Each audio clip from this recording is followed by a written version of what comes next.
Did you know that inside old CPU fan, there's a hidden electronic treasure? Today, I'll show you how to extract a free Hall effect sensor and use it in your DIY projects. Stay tuned because this tiny part is super powerful. Before opening up the old CPU fan, let's first take a closer look. Inside every CPU fan, there's usually a small but powerful component called a Hall effect sensor. If your fan has one, then it's worth opening it up, and I'll show you exactly how to remove it safely.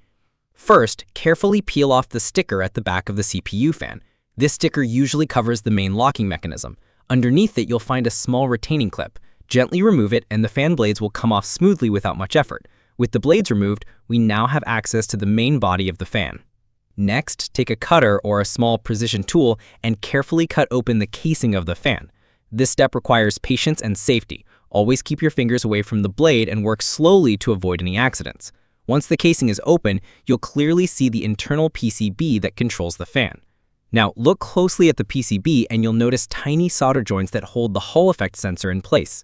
This sensor is the small 4-pin component responsible for detecting the magnetic field of the fan motor. To remove it, gently heat each solder joint with your soldering iron until the solder melts, and carefully lift the sensor out. Take your time during this step. If you rush, you might damage the sensor or break its delicate pins. Now, here it is, the Hall effect sensor we've been looking for. But as you can see, its pins are very short, which makes it hard to use directly in breadboards or projects. To fix this, I'll first apply a little solder on each pin, then solder in the trimmed leads of resistors as extensions.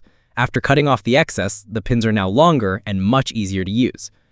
This Hall effect sensor is now ready to be used in many exciting electronics projects. In fact, I've already used one in one of my recent builds. You can check out the full video on my channel.